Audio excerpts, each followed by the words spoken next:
Good morning పిల్లలు. ఈరోజు మనము కోణాల గురించి ఇంకొన్ని విషయాలు తెలుసుకుందాం. ఇక్కడ ఈ కథల పుస్తకాన్ని చూడండి. ఇప్పుడు ఈ కథల పుస్తకము మూసి ఉంది. అనగా ఇక్కడ ఎన్ని డిగ్రీల కోణం ఏర్పడింది? 0 డిగ్రీల కోణము ఏర్పడింది. ఇప్పుడు మనము పుస్తకాన్ని తెరుస్తున్నాము. 90 డిగ్రీల కన్నా తక్కువ కోణంతో తెరుస్తాము. ఇప్పుడు మనం దీన్ని ఏమంటాము? అల్పకోణము అని అంటాము. ఇప్పుడు మనము పుస్తకాన్ని సగానికి తెరిస్తే అప్పుడేమవుతుంది? ఇక్కడ లంబకోణము ఏర్పడుతుంది.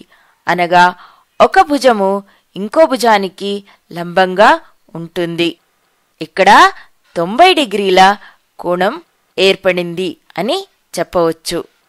అయితే ఇప్పుడు మనం పుస్తకాన్ని ఇంకొంచెం ఎక్కువగా తెరిస్తే ఇక్కడ చూడండి, ఇక్కడ కోణము 90 డిగ్రీల కన్నా ఎక్కువగా ఉంది.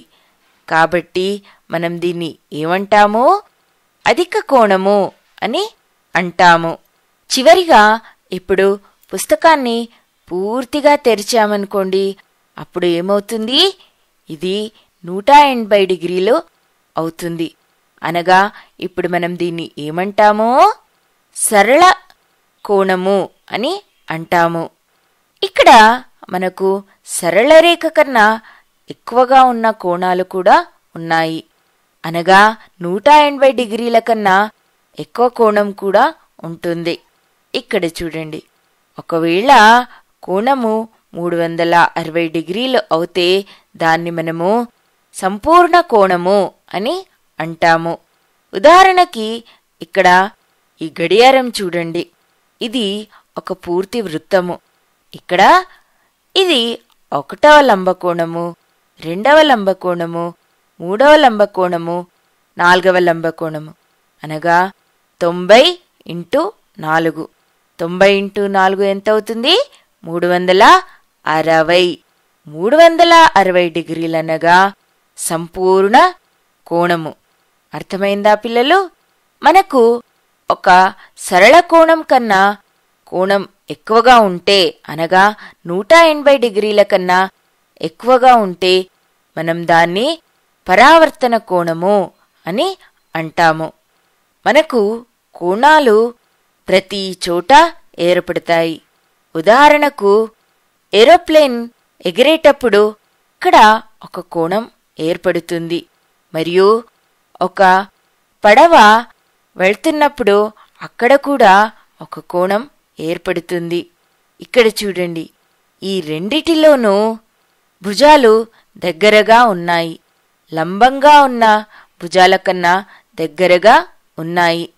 అనగా ఇవి 90 డిగ్రీల కన్నా తక్కువగా ఉన్నాయి.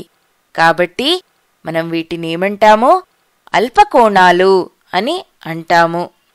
ఇక్కడ చూడండి, ఈ పడవలో ఈ స్తంభం ఎలా ఉంది? దగ్గరగా వెళ్ళి చూడండి, ఈ స్తంభము పడవకు లంబంగా ఉందా? కొంచెం దగ్గరగా వెళ్ళి చూడండి. ఇది పడవకు లంబంగా లేదు, కొంచెము ఏటవాలుగా ఉంది. ఇది 90 డిగ్రీల కన్నా కొంచెం ఎక్కువగా అనిపిస్తుంది కదా. అందుకే మనం దీన్ని అధిక కోణం అని అంటాము. మీరు కూరగాయలు కోసేటప్పుడు మీరు కత్తిని ఒక కోణంలో ఉంచుతారు. అది ఏ కోణము? ఇక్కడ చూడండి, ఇది 90 డిగ్రీల కన్నా తక్కువగా ఉంది. కాబట్టి ఇది అల్పకోణము.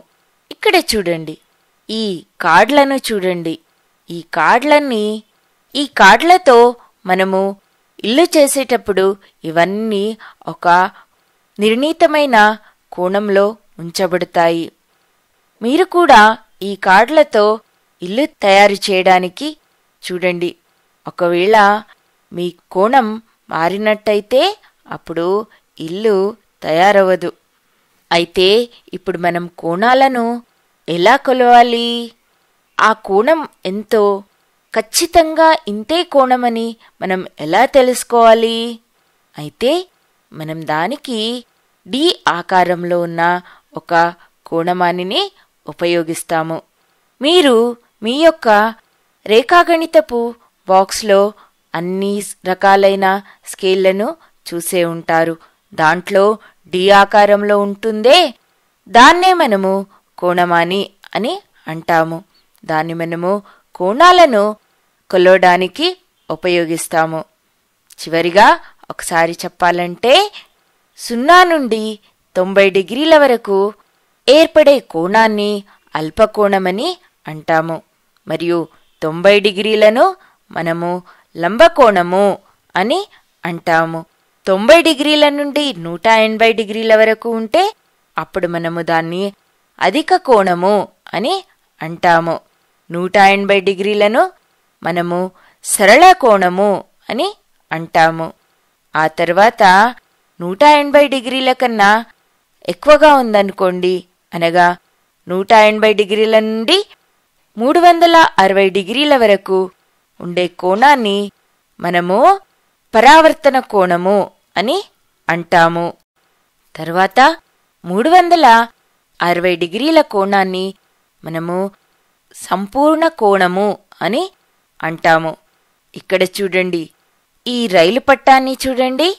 దీనిలో ఈ రైలు పట్టాలలో ఉండే 2 పట్టాలు ఒకదానికి ఒకటి ఎప్పుడూ కలవవు.